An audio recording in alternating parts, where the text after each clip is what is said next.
дедим эле да. Азыр жаңы дайындалдыңыз, ошол боюнча сиздин позицияңыз өтө керектүү болуп атат. Биринчиси айтсаңыз, ушул жанагы 1 сом кошулбадыбы ар бир литрге депчи. Андан сырткары отдельно налог на транспорт бар. Бул экөө кантип уйкаш келеби? Анткени двойное налогообложение болуп калбайбы? Урматтуу депутаттар, жанагы нефтепродукты 1 литр бензинге 1 сом деп атпайсызбы? 1 литр бензинге 1 сом болгондон кийин бул урматтуу депутаттар негизи эле бул транспорт налогунун өзүнүн философиясы бул баягы ошол акчаны жолдоңдойлу деген болчу да.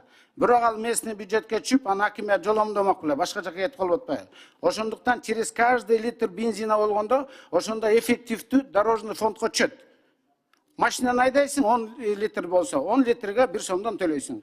В таком случае двойное налогообложение болбош үчүн транспорт налогун алып салыш керек. Налог на имущество транспортка деген бар да. Анда двойной болуп калып атат, за каждый литр бензина плюс еще за транспорт. Ошондуктан менин бул урматтуу мындай депутаттар, бул менин жеке пикирим. Ушул эки маселе боюнча ушундай. Анан биз баягы бизнес укканды үйрөнсөк да, мамлекеттик институттарчы. Бизнес менен баягы карым-катнаш кылып, алардын айтканын угуп, көйгөйлөрүн угуп, анан баягы мамлекеттин кызыкчылыгы деп эле аларды дагы жесткий контроль, жесткий администрирование деген бул мага башынан эле жакчы эмес. Ошондуктан бул менин позициям.